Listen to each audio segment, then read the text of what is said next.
All right, Garrett Johnston here with Thomas Bjorn. Thomas, when I think about the Champions Tour, you mentioned there's just smaller changes you have to make at this level, right? As you get older, you mentioned that last season, and for you, compared to your prime years, like what are those changes been like?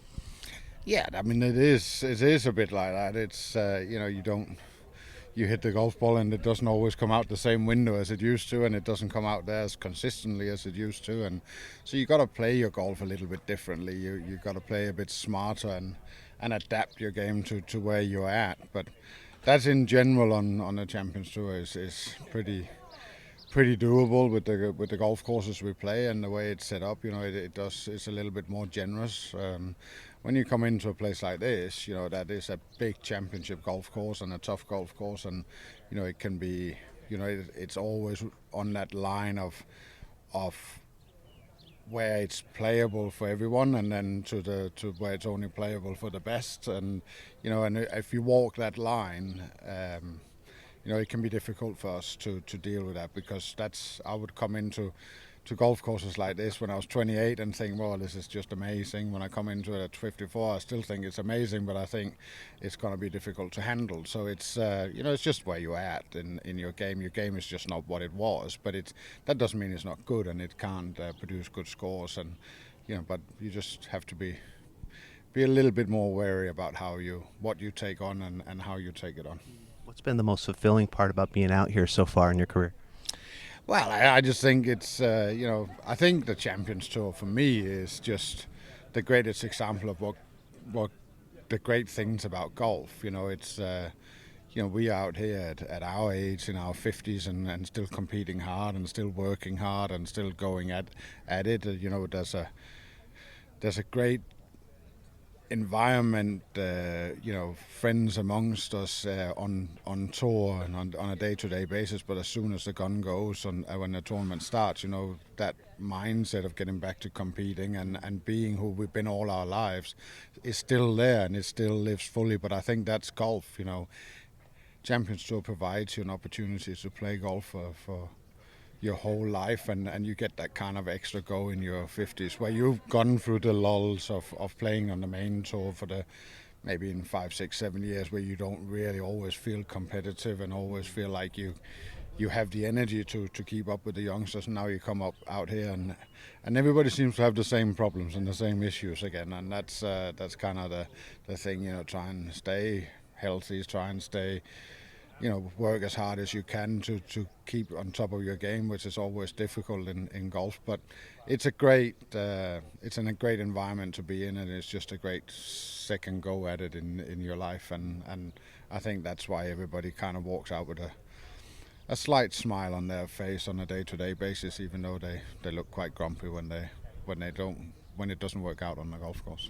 You were talking about competitiveness in that last answer there, and you were talking about course setup just before that, and I'm just curious, with course setup in Ryder Cups as a captain in the past, like how much is that able to play into the winning team?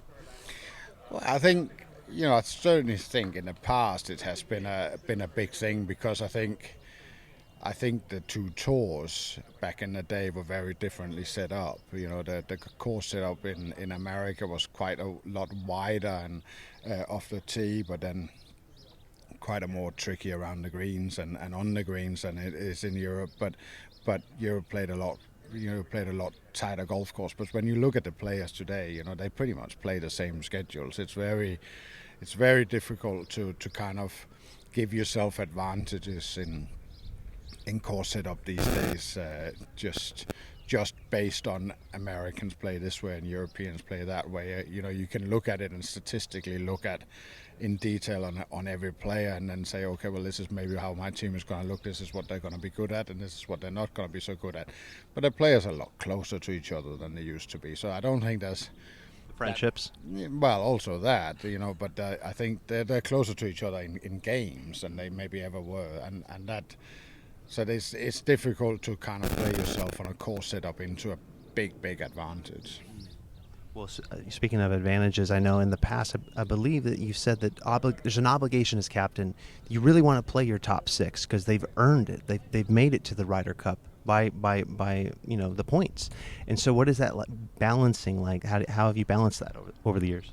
No, you balance your team, and you try and you have a great conversation with your players and try and have them in the loop on everything you're doing, and certainly your top players are very much in the loop to understand what your thinking is and how you get the best out of them and the rest of the team. And as long as you're a good communicator and you have a good understanding with your players, it tends to come together that everybody works towards one goal. And so it's not there's a lot of things going on as a captain and a lot of things you can do to try and make the environment great, but in the end you've got to have 12 guys that shows up and play golf, and it's up to them to be in that space and be in the right frame to go and give you everything on that golf course. And that's tends to in general be the case that they do that, but you try as a captain to have good conversations with them leading into it. I know as a captain, I've spoken with Bernard Langer in the past, and he said it's such a fulfilling thing to have won with a team. And they can never take that away from him. For you, what's the most fulfilling part, looking back now?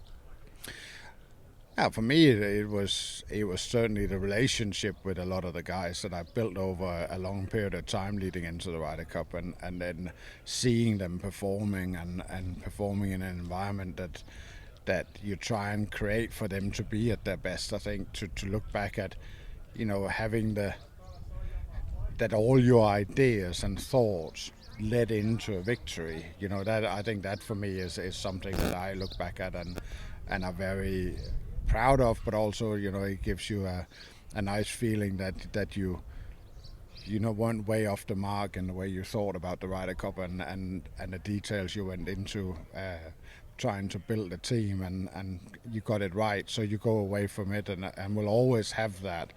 I'll always have those 20 months where I was a Ryder Cup captain for Europe, and it was a successful experience, and that's something that I'll treasure for the rest of my life. What do you think of the challenge ahead for Bethpage and the Europeans? Listen, the way Ryder Cups are tough, we know that, and it's we have to stick together as a team, and you can build the right way of around everything, and we've got to do that, and we've got to try and get that environment right for us for our players to perform the best they can. We have extremely strong players, extremely successful players, and if they show up in their form, in their best way, they're going to give it a go. But we're well aware of how tough away Ryder Cups are these days, and but we'll just go and do what we can and do our best to create the best possible environment for those 12 to play their best golf. Do you think a New York crowd will be something that they've never seen before? Well, I think they've seen it before, because I think most of them have experienced it, and they'll understand and what it is. And in the end, when you're an away team in the biggest sports matches in the world, whatever sport it is in, you go into an environment where you've got to understand that you're not going to be the most popular guy there, and you've got to try and deal with that. But great players seem to feed off that at times. They try. They can. There's a lot of great sports people that have probably performed their best in very hostile environments, and that's what you would like to see from them. How much do you think Captain Donald should factor that in when he eventually makes picks? Like how much how much weight does that hold for players? Well, he's on it. Luke's always on it. Luke will have great ideas and great. He's on the ball when it comes to the things that he wants to do. He's well aware of the challenges ahead, and he's dealing with them head on, and he makes good decisions. He seems to do that every time he does something, so I'm quite confident that he's the right man to lead this. Well, Thomas, enjoy Champions Tour again this week, and good to see you. Good to see you. Thank you. Cheers.